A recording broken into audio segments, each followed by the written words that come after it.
বৌমা শাশুড়ির এই ঝগড়ার প্রধান কারণ হচ্ছে জেনারেশন গ্যাপ, ঠিক কিনা? শাশুড়ি এক জেনারেশনের আর বৌমা আরেক জেনারেশনের। শাশুড়ি ভাবে একরকম, বৌমা ভাবে আরেক রকম। শাশুড়ি চায় বউর উপর খবরদারি করতে, বউ চায় শাশুড়ির উপর খবরদারি করতে। এই ডমিনেটিং এর কারণে কিলাকিলি আছে না নাই? আহা, এটা ঠিক না। আমার শাশুড়ি মায়েরা যারা আছেন, প্রথমে শাশুড়ি দিয়ে শুরু করি। আমার মাইকের আওয়াজ যে ঘরগুলোতে যায়, আমার শাশুড়ি মাদেরকে বলবো, বউদের উপর অত্যাচার করবেন না। ছেলেরে প্রশ্ন করে, তোর কাছে তোর বউ বড় না আমি বড়? আছে না নাই? এটা একটা প্রশ্ন হইল। তোর বউ বড় না আমি বড়? দুইজনেই বড়। তো এক ছেলে সুন্দর উত্তর দিছে, আমার কাছে ভালো লাগছে উত্তরটা শুনে। এক মা প্রশ্ন করছে, তোরে এতদিন আমি লালন পালন করে বড় করলাম, জীবন যৌবন তোর জন্য শেষ করলাম, আজকে বউ পাইয়া বউ তোর আপন হয়ে গেল? এবার ছেলে উত্তর দিছে, মা, আমার মুখ থেকে মা ডাক শোনার জন্য তুমি কি কষ্টটাই না করছো জীবনে। 10 মাস আমারে পেটে ধারণ করলা, খাইতে পারো নাই, বমি করছো, খালি ওষুধ খাইছো, তোমার পেট কেটে আমারে বের করা হয়েছে, 2 বছর আমারে দুধ খাওয়াইছো, পেশাব পায়খানা পরিষ্কার করেছো। বয়স যখন 3-4 তখন তোমার আমি মা ডাকছি। এই মা ডাকটা শোনার জন্য তুমি এত কষ্ট করছো, আর আরেকবারের মাইয়া এই ঘরে আইসাই তোমার মা ডাকা শুরু করছে। যেই মেয়েটা তোমারে মা ডাকে সে আমার আপন হবে না কেন মা? ঠিক কিনা? এই মা ডাক শোনার জন্য তুমি এত কষ্ট করলা, আমার লালন পালন করলা, 10 মাস পেটে ধরলা, পেশাব পায়খানা পরিষ্কার করলা, এরপরে মা ডাক শুনতে পারছে। আর আরেকবারের মেয়ে জানা নাই চিনা নাই এসেই তোমার ডাকা শুরু করছে মা। তো যে আমার মারে মা ডাকে তার স্থান তো আমার কলিজায়, ঠিক কিনা? শাশুড়ি আম্মারা যারা আছেন, প্লিজ বৌমাদেরকে কষ্ট দিয়েন না। অনেক শাশুড়ি আছে পান থেকে চুন খসলে রেগে যায়, পদে পদে স্ত্রীর ভুল ধরে, বউয়ের ভুল ধরে, আছে না নাই? এটা করবেন না। সে তো নতুন, আপনার অনেক এক্সপিরিয়েন্স হতে তার সময় লাগবে, তাকে সময় দিন, তাকে ভালোবাসুন, ঠিক কিনা? না বুঝে সামান্যতে বৌমারে বদদোয়া দেয়, এরকম আছে না নাই? কিন্তু বুঝতে চায় না, বৌমারে যদি বদদোয়া দেয় তাহলে তার নিজ ছেলের পরিবারের ক্ষতি, পেটে ধরা যে ছেলে, ছেলের পরিবারের কিন্তু ক্ষতি, তার আপন নাতি নাতনিদেরই ক্ষতি। আওয়াজ করে বলেন ঠিক কিনা? বৌমাকে বদদোয়া দিয়েন না। বৌমাকে নিজের মেয়ের মতো দেখবেন। সমাধান আমি দিচ্ছি। কেমন দেখতে হবে? নিজের মেয়ের মতো। নিজের মেয়ে সকালে ঘুম থেকে ওঠে 11টা, ওইটা সমস্যা নাই। বৌমা কেন উঠলো না, ওইখানেই ঝামেলা, আছে না নাই? মেহেরবানি করে আপনার বৌমাকে আপনার নিজের মেয়ের মতো দেখেন। নিজের মেয়েরে যেমনি আদর করেন তাকেও অমনি আদর করেন। আপনার বৌমারে যদি আপনি কষ্ট দেন, মনে রাখবেন আপনার নিজের মেয়েটাও আরেকবারের বউ হয়ে কয়েকদিন পরে যাবে। আপনি যা যা করবেন আপনার মেয়েকেও তারা ওই রকম কষ্ট দিয়ে বাড়িতে ফিরিয়ে দিবে। চিল্লায় বলেন ঠিক কিনা? খবরদার, টিট ফর ট্যাট। ইট্টি মারলে পাটকেলটি খেতে হয়। এজন্য শাশুড়ি আম্মা জানারা যারা আছেন, বৌমার সাথে খারাপ আচরণ করবেন না মেহেরবানি করে। তাকে আপনি কষ্ট দিলে আপনার নিজের মেয়েটাও আরেক বাড়ির বৌমা হবে, সেও ওই বাড়িতে এই কষ্টগুলো ভোগ করবে। এগুলো যখন আপনি শুনবেন তখন আপনার চোখ দিয়ে পানি পড়বে কি পড়বে না? পড়বে। এবার আসেন বৌমার কথা বলি। বৌমা যারা আছেন মেহেরবানি করে, বৌমা যারা আছেন মেহেরবানি করে আপনার শাশুড়ি আম্মাকে নিজের মায়ের জায়গায় রাখবেন। আপনার বাড়ি ছেড়ে নতুন বাড়িতে আসছেন, তো এটাই তো আপনার বাড়ি। আপনার মা রেখে দিয়ে নতুন মা পাইছেন, এটাই তো আপনার মা। তো ওনাকে মায়ের জায়গায় বসাতে আপনার সমস্যাটা কোথায়? বৌমারা খেয়াল রাখবেন, আপনি আপনার শাশুড়ির সাথে যে আচরণটা করতেছেন, আপনার শেষ বয়সে আপনার ছেলের বিয়ে দেওয়ার পরে যে বৌমাটা আসবে ওই আচরণই আপনাকে ফিরিয়ে দিবে। The nature has its own return. প্রকৃতির একটা মাইর আছে, এটা শেষ মাইর, এটা শেষ খেলা। প্রকৃতির খেলা বড় খেলা। আপনি আপনার শাশুড়ির সাথে যে আচরণ করবেন, আপনার শেষ বয়সে আপনি একদিন শাশুড়ি হবেন, এটা মাথায় রাখবেন। ওই আচরণই আপনি ফিরে পাবেন। আওয়াজ করে বলতে হবে ঠিক কিনা? এজন্য 9 নাম্বার পয়েন্টস হচ্ছে মিউচুয়াল রেসপেক্ট। সবাই যেন সবাইকে ভালোবাসি। দোষ ছাড়া মানুষ নাই, সবার দোষ আছে। আমরা যেন একে অন্যের দোষ না খুঁজি। বৌমারা, আপনাদের কেন যদি আমার মাইকের আওয়াজ যায়, অল্প কিছু টেকনিক অবলম্বন করলে আপনি আপনার শাশুড়ির মন জয় করতে পারবেন। শাশুড়িরা আসলে বেশি কিছু চায় না, আগের জামানার মানুষ তো, এদেরকে ওইভাবে হাত করতে হবে।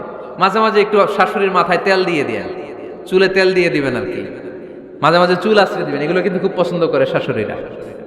ওনার প্রেশারটা একটু মেপে দিবেন, ডায়াবেটিক্সের ওষুধটা খাইলো কিনা সময় মতো খোঁজ নেবেন, কি পছন্দ করে খেতে একটু রান্না করে দিবেন। যেই বক্তার ওয়াজ শুনতে পছন্দ করে ওই বক্তার ওয়াজগুলো ডাউনলোড করে শাশুড়ি আম্মাকে দিবেন, ইসলামী বই দিবেন। দেখবেন বয়স্ক নারীরা মাহফিল যেতে খুব পছন্দ করে, ওয়াজ শুনতে খুব পছন্দ করে, নবীদের কাহিনীগুলো শুনতে পছন্দ করে। বসায় বসে একটু কাহিনীগুলো শোনাবেন।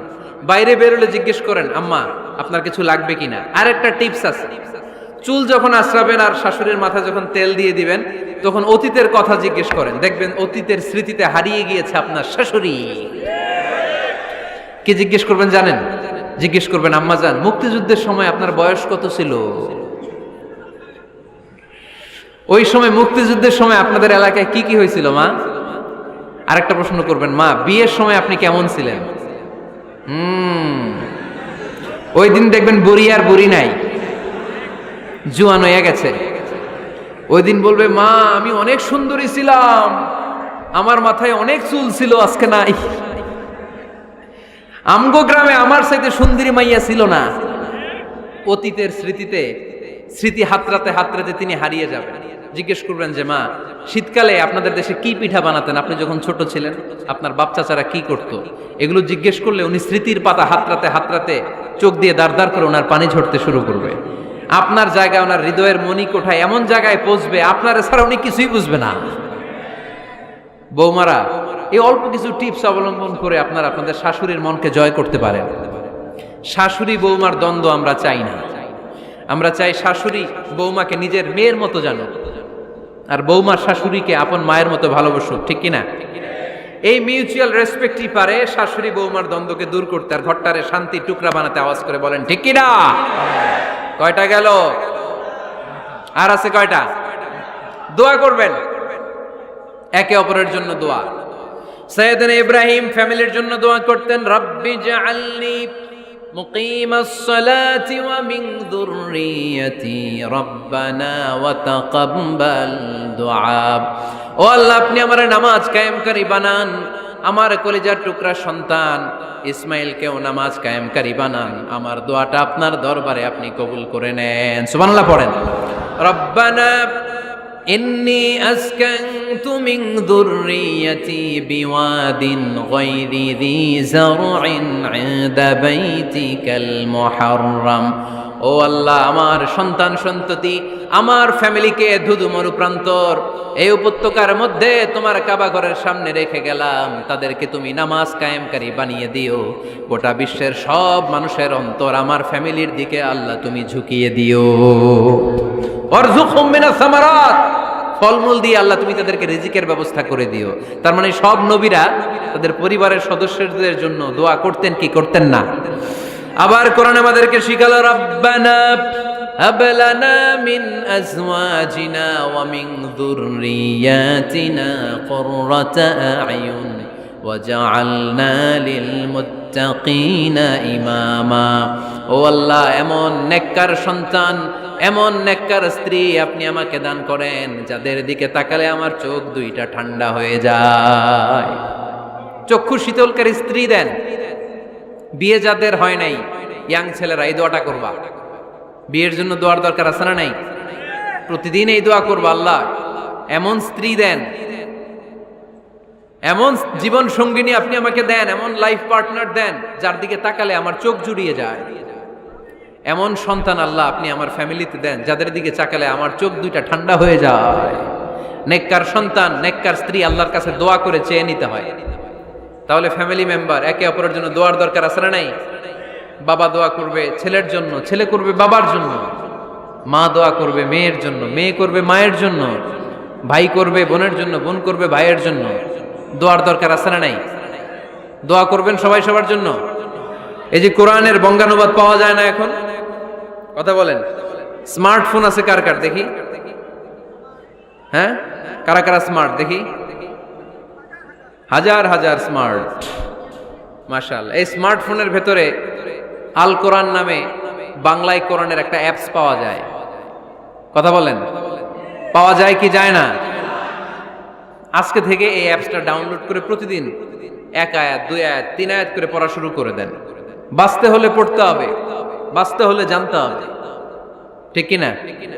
এই স্লোগান আমাদেরকে শিখায়। এই স্লোগান তো আল্লাহ, এই স্লোগান দিয়েই তো আল্লাহ কোরআন শুরু করছে, ইকরা বিসমি রাব্বিকাল্লাযী খালাক। বাঁচতে হলে জানতে হবে, বাঁচতে হলে পড়তে হবে, পড়ার কোনো বিকল্প নাই। আওয়াজ করে বলেন ঠিক কি না?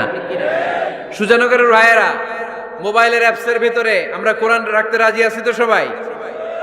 হাদিসের অ্যাপস ডাউনলোড করতে রাজি আছি তো? বাস রাজি আছি, ডাউনলোড করে রাইখা দেবো, আর কেউ পড়বো না নাকি? হ্যাঁ, প্রতিদিন একটা আয়াত হলেও যেন আমরা পড়ি।